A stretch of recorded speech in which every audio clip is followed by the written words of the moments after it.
Hey there, Rockabilly fans. It's your old pal, Steve. I hope you're doing totally awesome. So this is a super fun Rockabilly lick here in the key of A major. The beginning is inspired by Brian Setzer. You can hear some notes from, a couple of his solos combined. And then by the end, it feels like a Chuck Berry kind of riff as you do these little chords and, double stops all the way down. Very melodic and beautiful. So I think it's a cool combination, a little bit of a mashup. At the end, I've got a free jam track. It's got the full jam that you can play with what I did right there. It's an excerpt, though, of a longer one that repeats and repeats and repeats for you to practice over and over again. This one is at 191, I think, beats per minute, so it's pretty fast. And if you want the full version and slower versions in 130, 150, 170, and 190, and a bunch of other cool tracks of different styles and, beats and tempos, check out my Patreon and see what you think. All right, I'm gonna quit yapping. Let's get right to the lesson. All right, here we are in beautiful A major. Ready to go? I'm gonna play the whole solo all the way through slowly, and then I'll come back and break it down part by part.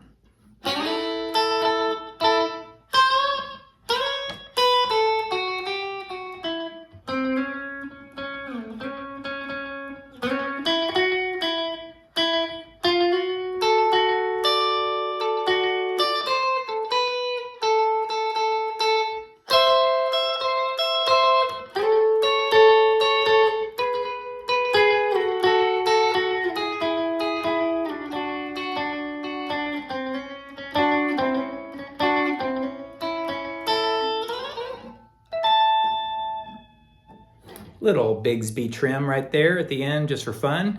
So here we are in A major, 5th fret. I've tuned the note a little bit high because I keep bending it and I don't want to go out of tune. I'm going to start with the 5th fret on the E and the B strings. You're going to sort of slide that up. It's the classic double stop that's part of the A major chord right there. So you're going to go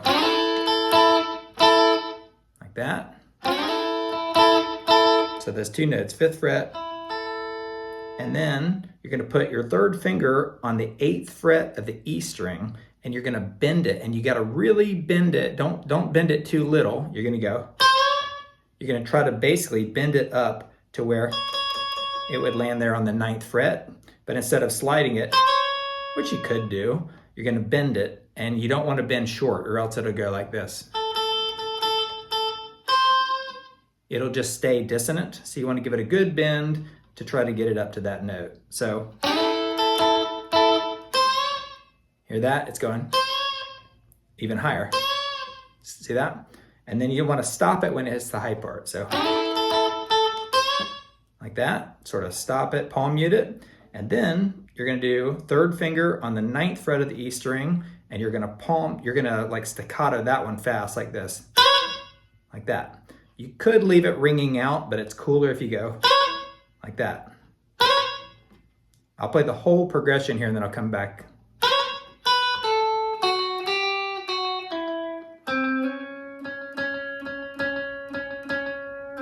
Okay, so we're going, that's the 9th fret of the E string down to the 7th fret of the E string. Put my pinky on the 10th fret of the B string. Then you go to the 7th fret of the B string.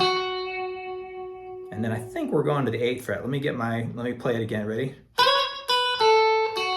Yep, 2nd finger on the 8th fret of the B string.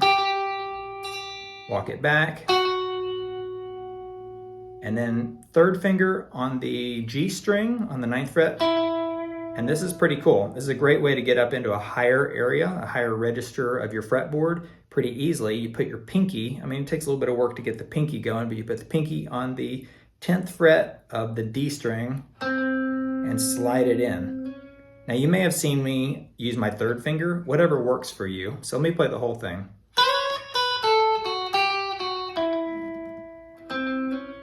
Like that.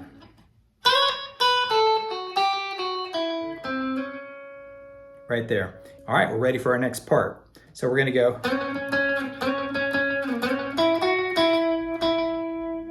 So you still got your pinky there on the 11th fret of the D string. And then you're going to the G string on the 9th fret and the 11th fret, like that. And you can do some other little notes, like you could go. That's pretty much what I did at the beginning of the solo, or you could go. You could stay on that note if you want to, or you could go. Just play around with all those different little variations right there with those same notes. And now we're going to go to the next part, which goes like this.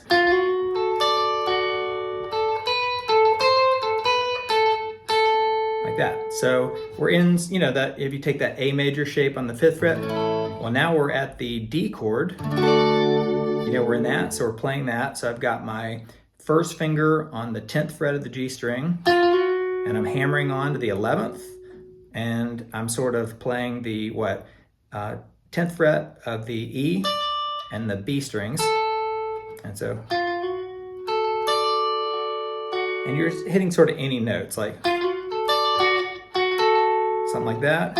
So you're hammering on, again, the G on the 10th to the 11th. That's probably a good way to do it. And that sets you up on that 10th fret of the B string to go like this.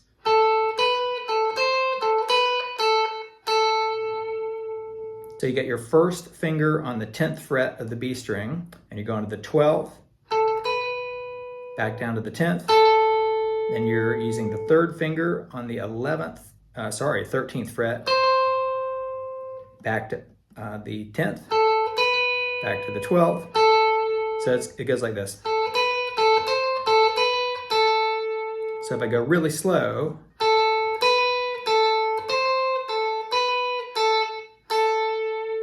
but if you go really fast, it goes like this. If you go really, really fast, it goes super cool, okay? So let's see where we are. Then we're gonna go to the 12th fret on the E string and the 13th fret on the B string. It's technically in the A minor shape, but it creates that fun dissonance, So while the band is rocking down here going, you're doing this. And what you want to do is sort of mostly, you can jiggle the E string a little bit, but you mostly want to bend and push up the 13th fret of the B string. Sort of to get into that major kind of shape, sort of that. Very cool. So it goes like this. And then take the third finger and just start anywhere you want to, and you're gonna bar it on the B string and the G string and go all the way up to the 14th fret. So you're going to those notes, but you're gonna go. So the two together go like this. Because I'm right here, I sort of slide 2 or 3 frets. Then it goes a little bit early. It leaves that A a little bit early and goes to a D shape, which is, again, that sort of F shape, but way up on the 12th fret. So you get your first finger on the 12th fret of the B string and your second finger on the 13th fret of the G string. You're gonna just slide those two down. I slid them down 2 frets. So now we're on the 10th and the 13th. So once again. And then you want to convert somehow, take a pick which finger you want. I usually do that one and go to the 9th fret of those same 2 strings. You're on the same strings, you're on the B and the G strings right there on the 9th fret. And then slide it down 2 more frets to the 7th. And then you're back in that A major shape like that, right there on the 5th fret of the B string and the 6th fret of the G string. But you want to start it with a little hammer on like this. Like that. So you're hammering on from the 5th to the 6th on the G string. And then bar the 7th. And then hammer it on again. So you're just sort of going back and forth.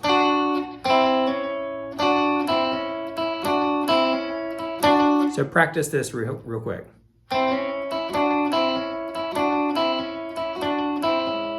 Like that. But I'll play the whole thing again so you can get the little rhythm. 1, 2, 3, 4, and then you slide those down. So you hit the 4 notes and you slide them down. Then you go dun, dun, dun. So you're hitting 4, sliding.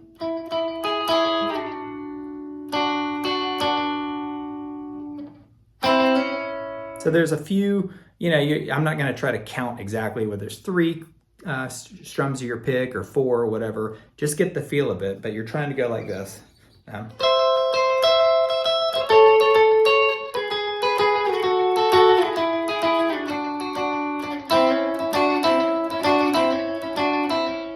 then at the very end, I went way up there to, man, what fret is that? The 17th? Let's see, 12th, 13th, 14th, 15th, 16th, 17th. I should know that. And just sort of, now you're ready to just like go. And do whatever you want up there. All right, as always, let me know how you did in the comments. I want to know if you thought it was cool, if you thought it was lame, if you can rock it note for note, or whether you're struggling with any part. And again, check out my Patreon for the full jam tracks, full one for this song, plus a bunch of other styles and beats and tempos. And now I'm just gonna quit talking and let's get to the jam track for you to play right now pretty fast. Here we go.